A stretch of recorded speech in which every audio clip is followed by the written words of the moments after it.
Gente, vamos passar para as perguntas, mas antes das perguntas, tem um capítulo para mim, o melhor capítulo do livro, me perdoe, Dani, é que ele chama Nosso Guia. Aí ele conta o que não terminou, o que terminou, o que mudou e o que eu acho que é mais divertido é o que não existia. Entende, Zu? Então eu queria que você falasse um pouquinho disso, assim, rapidamente. O que não terminou, o que você acha mais importante que não terminou? Vem a lista do que não havia, que eu acho engraçadinha também. Qual delas? Aquela que não havia, né? Começando pelo final. O que não existia. CD, DVD, Gisele Bündchen, bala perdida, celular, internet, alimentação diet, Viagra, Big Brother, mania de correr, notícia em tempo real, interatividade, iPod, AIDS, medo de colesterol, medo de assalto, grades nos prédios, piercing, depilação nos grandes lábios. Que história é essa? Isso é uma coisa, eu vou me explicar. Né? Eu vou continuar lendo aqui, então. Vou me explicar, você tem que me explicar. Botox, seios turbinados, estarei fazendo.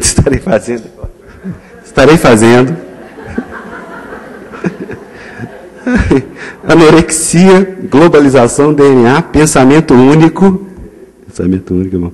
Academia de musculação, Bill Gates, baile funk, controle remoto, forno de micro-ondas, TV em cores, TV a cabo, garotas de programa, com este nome. Shopping centers, êxtase e manias de fazer listas como esta. Mas o negócio dos grandes lábios é o seguinte, uma das coisas que eu falo aí, né, que escandaliza um pouco, é o despudor, né, hoje do mundo moderno, né, chamado pós-modernismo. Né, como as pessoas, né, quer dizer, trazem para o público intimidades, né, seja intimidades físicas, né, intimidades, né, confessionais, não sei o quê, intimidades físicas. E eu tinha acabado de ver uma notícia no jornal, né, em que uma moça, enfim, uma atriz famosa e tal, descrevia, ela tinha posado, né, para Playboy, nua e tal, e aí havia a descrição da depilação dos grandes lábios e tal. Eu achei que eu nunca ia viver para ler uma coisa dessa, né? E, assim, publicado no grande jornal e tal. E aí me lembrei do, né, meu amigo Nelson Rodrigues, né, que ele tirou o Hélio Pellegrini e a mim da prisão, né? O Nelson escandalizava, imagina, naquela época com palavrão, que dizia o seguinte, o palavrão é um nu, só que o nu para ele era o biquíni. Aí eu ficava imaginando hoje o Nelson Rodrigues vendo essa descrição, eu lembro dele lendo essa coisa, porque, então essa é uma das, né, diferenças daquela época para essa época. Aquela época que se julgava revolucionária e estava, né, realmente rompendo com todos os tabus, né, todos os estigmas e tal, mas não podia imaginar que chegaria a isso, né? O Nelson Rodrigues dizia o seguinte, que as peças dos Zé Celso, se tirasse todos os palavrões, ela não ficava de pé. Hoje, né? Palavrão hoje é uma coisa, se vê na televisão, olha, sem nenhum moralismo, quer dizer, não tem nenhum moralismo nisso, não. Eu acho o seguinte, estou às vezes andando no calçadão e vejo as moças, uma moça bonita, linda, falando palavrão, que dá vontade de dizer assim, não fala porque é feio, não é porque, sabe, moralmente, não é porque é feio. Arranja tem outras palavras mais bonitas, né? Não usa, porque às vezes é a coisa espúria, é a coisa chula, sabe? Então, essa mudança, isso se vê na televisão, né? Não falo do nu explícito, você liga a televisão a determinada hora, você vê tudo isso lá. Então, é uma diferença. O Tutti Vaz, que é um grande humorista, diz que chama de evasão de privacidade, né? Diz que as celebridades hoje, quer dizer, ao contrário da invasão de privacidade, né, é porque elas buscam, né, elas que ligam para os jornais, né, para aparecer, e fazem qualquer coisa para aparecer, né? Até depilar os lábios, né? Os grandes lábios. Né? Só essa aqui. Então fala só sobre as passeatas, Zu.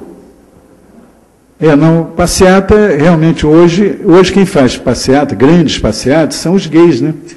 Quer dizer, quem é que bota 2,5 milhões de pessoas em São Paulo na rua, né? 3 milhões, realmente é impressionante. E esse é um dos movimentos que eu digo que avançou mais, né? Ao lado do movimento feminista, ao lado do movimento ecológico, né? Ao lado do movimento negro, porque imagina, né? Eles não saíam do armário em 68. Hoje fazem, né, essas grandes passeantes, sobretudo em São Paulo, né, que é uma coisa impressionante, 2,5 milhões de pessoas, né, e ali, enfim, abertamente, né, quer dizer, não tem nenhuma disfarce, não tem. Então, isso é realmente uma coisa impressionante, né, de mudança em. Não, mas o legal é que antigamente fazia passeata e hoje faz corrente virtual na internet, né? Não, é que tem uma. Mas tem um negócio engraçado que eu acho que é um negócio do corpo, né? Que tem um capítulo que chama Viva o Corpo Brasileiro, né? Que aí mostrando como, né, mudou um pouco, né? Que naquela época você ia para fazer análise, né? Hoje você vai para a academia de musculação, né? Quer dizer, sai Freud e entra o Cooper, né? Quer dizer, você. E que então a utopia social virou utopia corporal, né? Quer dizer, realmente. E inclusive os tabus, o tabu saiu por causa, né, da gordura, por causa de não sei o quê, tem sempre uma. Então tem essa coisa do corpo que termina falando da Gisele Bündchen, né? Mas, sabe, vocês terem um pouco o clima do livro, ele transita, assim, por vários setores e tem, enfim, não podia deixar de ter um certo bom humor, porque eu detesto mau humor, né? Então, e é bom você encontrar, né? O Brasil é um país que tem humor, né? Que tem reverência, que tem.